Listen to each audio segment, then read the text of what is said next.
ಇನ್ನು ಚನ್ನಪಟ್ಟಣದ ಉಪಚುನಾವಣೆ ಬಗ್ಗೆ ಹೇಳೋದಾದರೆ ಈ ಉಪಚುನಾವಣೆ ವಿಚಾರ ದಿನೇ ದಿನೇ ಹೊಸ ಹುಟ್ಟುಹಾಕುವನ್ನು ಹುಟ್ಟಿ ಆಗ್ತಾ ಇದೆ.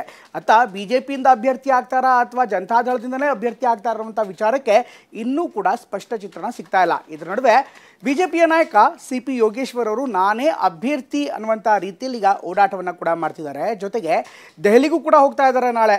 ಆದರೆ ಕುಮಾರಸ್ವಾಮಿ ಅವರು ಮಾತ್ರ ಅಭ್ಯರ್ಥಿಗಳು ಯಾರೇ ಹೇಳಿದ್ರು ಕೂಡ ಅಂತಿಮವಾಗಿ ಹೈಕಮಾಂಡ್ ಅಂಗಳದಲ್ಲೇ ಎಲ್ಲವೂ ನಿರ್ಧಾರವಾಗುತ್ತೆ ಅಂತ ಹೇಳ್ತಿದ್ದಾರೆ. ಹಾಗಾದರೆ ಬಿಜೆಪಿ ಹಾಗೂ JDS ಪಾಳ್ಯದಲ್ಲಿ ಚನ್ನಪಟ್ಟಣದ ವಿಚಾರವಾಗಿ ಏನೆಲ್ಲ ನಡೀತಾ ಇದೆ ನೋಡೋಣ ಬನ್ನಿ.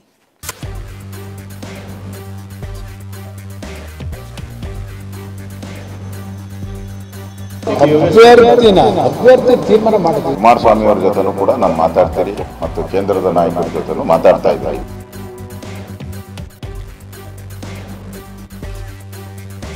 ರಾಮನಗರ ಜಿಲ್ಲೆ ಚನ್ನಪಟ್ಟಣ ವಿಧಾನಸಭೆಯ ಉಪಚುನಾವಣಾ ಕಣ ಸದ್ಯ ರಾಜ್ಯದ ಹೈವೋಲ್ಟೇಜ್ ಕ್ಷೇತ್ರವಾಗಿ ಪರಿಣಮಿಸಿದೆ.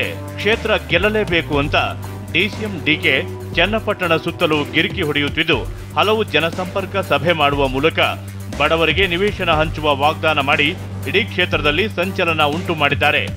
ಇಷ್ಟು ದಿನಗಳ ಕಾಲ ಸುಮ್ಮನೆ ಕೂತಿದ್ದ JDS ನಾಯಕರು ಕೂಡ ಈಗ ಇದ್ದಕ್ಕಿದ್ದಂತೆ ಆಕ್ಟಿವ್ ಆಗಿದ್ದಾರೆ. ಖುದ್ದು ನಿಖಿಲ್ ಕುಮಾರಸ್ವಾಮಿ ಕ್ಷೇತ್ರದಲ್ಲಿ ಓಡಾಟ ಶುರು ಮಾಡಿಕೊಂಡಿದ್ದಾರೆ. ಇವೆಲ್ಲವನ್ನ ಗಮನಿಸಿ ತಾಳೆ ನೋಡುತ್ತಿದ್ದ ಪರಿಷತ್ ಸದಸ್ಯ ಮಾಜಿ ಸಚಿವ ಸಿ.ಪಿ. ಯೋಗೇಶ್ವರ್ ಹೀಗೆ ಕೈಕಟ್ಟಿ ಕೂತಿದ್ರೆ ನಾನು ಹೀಗೆಯೇ ಕೂರ್ಬೇಕಾಗುತ್ತೆ ಅಂತ ಡಿಸೈಡ್ ಆಗಿ ಮತ್ತೊಮ್ಮೆ ದೆಹಲಿ ಕಡೆ ಮುಖ ಮಾಡಿದ್ದು ನಾಡಿದ್ದು ಬಿಜೆಪಿ ಹೈಕಮಾಂಡ್ ಜೊತೆ ಮೀಟಿಂಗ್ ಫಿಕ್ಸ್ ಮಾಡಿ ನಾಳೆಯೇ ದೆಹಲಿಗೆ ತೆರಳುತ್ತಿದ್ದಾರೆ.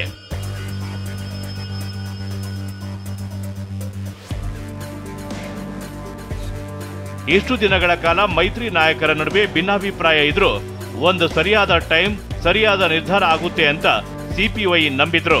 ಕೇಂದ್ರ ಸಚಿವ ಎಚ್.ಡಿ. ಕುಮಾರಸ್ವಾಮಿ ವಾಗ್ಬಾಣಗಳು ಸೀದಾ ತಮ್ಮ ಎದೆ ಕಡೆ ಬರೋದನ್ನ ಕಂಡಿರುವ ಸಿ.ಪಿ. ಯೋಗೇಶ್ವರ್ ಹೀಗಾದ್ರೆ ನನ್ನ ಕತೆ ಅಷ್ಟೇ ಎಂದು ಯೋಚಿಸಿದಂತಿದೆ. ಜೆಡಿಎಸ್ ತಂತ್ರಗಾರಿಕೆಯ ಹೊಡೆತದಿಂದ ತಪ್ಪಿಸಿಕೊಳ್ಳಲು ಕವಚ ಕುಂಡಲಗಳನ್ನ ಗಟ್ಟಿ ಮಾಡಿಕೊಂಡು ಮತ್ತೆ ದೆಹಲಿಗೆ ಹಾರಲಿದ್ದಾರೆ.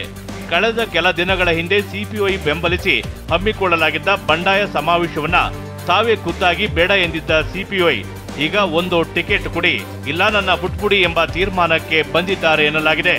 ಇದಕ್ಕೆ ರಾಜ್ಯದ ಕೆಲ ಬಿಜೆಪಿ ನಾಯಕರು ಸಪೋರ್ಟ್ ಮಾಡ್ತಿದ್ದಾರೆ. ಹೈಕಮಾಂಡ್ ಬಳಿ ಹೋಗಿ ಯೋಗೇಶ್ವರ್ಗೆ ಟಿಕೆಟ್ ಕೇಳ್ತೇವೆ ಅಂತ ವಿಪಕ್ಷ ನಾಯಕ ಆರ್ ಅಶೋಕ್ ಹೇಳಿದ್ದಾರೆ. ಹೌದು, ಯೋಗೇಶ್ವರ್ ಅವರು ನನ್ನ ಅಶ್ವಥ್ ನಾರಾಯಣ ಅವರನ್ನ ಎಲ್ಲ ಭೇಟಿ ಮಾಡಿದ್ದಾರೆ. ಸೊ ನಾವು ಕೂಡ ಅವ್ರ ಮನೆಗೂ ಕೂಡ ಭೇಟಿ ಮಾಡಿ ಮಾತಾಡಿ ಬಂದಿದ್ದೀರಿ. ಸೊ ಕುಮಾರಸ್ವಾಮಿ ಅವ್ರ ಜೊತೆನೂ ಕೂಡ ನಾನು ಮಾತಾಡ್ತೀರಿ ಮತ್ತು ಕೇಂದ್ರದ ನಾಯಕರ ಜೊತೆನೂ ಮಾತಾಡ್ತಾ ಇದ್ದೀರಿ. ಯೋಗೇಶ್ವರ್ ಅವರ ಪರವಾಗಿ ದೆಹಲಿಗೂ ಕೂಡ ಹೋಗ್ತಾರೆ ಬಿಜೆಪಿ ನಾಯಕರು ಹೈಕಮಾಂಡ್ ಜೊತೆ ಚರ್ಚೆ ಮಾಡಲಿಕ್ಕೆ. ಆ ಥರ ಯೋಚನೆ ಇದೆ, ಆ ಥರದ ಯೋಚನೆ ಇದೆ. ಈ ಬಗ್ಗೆ ಪ್ರತಿಕ್ರಿಯೆ ನೀಡಿರುವ ಕೇಂದ್ರ ಸಚಿವ ಎಚ್.ಡಿ. ಕುಮಾರಸ್ವಾಮಿ ಚನ್ನಪಟ್ಟಣ ಅಭ್ಯರ್ಥಿ ಹೈಕಮಾಂಡ್ ತೀರ್ಮಾನ ಮಾಡಲಿದೆ. ಜೆಡಿಎಸ್ ಪಕ್ಷದಲ್ಲೂ ಸಮರ್ಥವಾದ ಕಾರ್ಯಕರ್ತರಿದ್ದಾರೆ ಅಂತ ದಾಳ ಉರುಳಿಸಿದ್ದಾರೆ. ಅಭ್ಯರ್ಥಿ ತೀರ್ಮಾನ ಮಾಡಿದ್ವಿ. NDA ಅಭ್ಯರ್ಥಿ ಯಾರು ಕೊನೆಯ ಹಂತದವರೆಗೂ ಯಾರು ಬೇಕಾದರೂ ನಿರೀಕ್ಷೆಗಳು ಇಟ್ಕೋಬಹುದು. ಏನು ಆಯ್ತಪ್ಪ, ಚರ್ಚೆ ಮಾಡೋಣಂತೆ. ರಸ್ತೆಯಲ್ಲಿ ಮಾತಾಡೋಕ್ಕಾಗತ್ತಾ? ನೋಡ, ಅಲ್ಲಿ ಕಾರ್ಯಕರ್ತರದೆಲ್ಲ ಅವರ ಒಂದು ಅಭಿಪ್ರಾಯಗಳು ತಗೊಂಡು ಮಾಡಬೇಕಲ್ಲ. ಗೆಲ್ಲಬೇಕು. ನಾನು ಚುನಾವಣೆ ಗೆಲ್ಲಬೇಕಲ್ಲಿ. ಚುನಾವಣೆ ಗೆಲ್ಲಕ್ಕೆ ಏನು ಮಾಡಬೇಕು ಆ ತೀರ್ಮಾನ ತಗೋಬೇಕು. ಇತ್ತ ಕಾಂಗ್ರೆಸ್ಗೆ ಚನ್ನಪಟ್ಟಣ ಶಿಗ್ಗಾಂವಿ ಕ್ಷೇತ್ರಗಳ ಅಭ್ಯರ್ಥಿ ಆಯ್ಕೆ ಕಗ್ಗಂಟಾಗಿದೆ. ಹೀಗಾಗಿ ಎಐಸಿಸಿ ಕೆಪಿಸಿಸಿ ಸೂಚನೆ ಮೇರೆಗೆ ಸಹ ಉಸ್ತುವಾರಿಗಳು ಅಖಾಡಕ್ಕಿಳಿದಿದ್ದಾರೆ. ವಿಧಾನಸಭೆ ಕ್ಷೇತ್ರಕ್ಕೆ ಭೇಟಿ ನೀಡಿ ಕಾರ್ಯಕರ್ತರ ಅಭಿಪ್ರಾಯ ಸಂಗ್ರಹಿಸುತ್ತಿದ್ದಾರೆ. ಸೈಯದ್ ನಿಜಾಮುದ್ದೀನ್, TV9, ರಾಮನಗರ.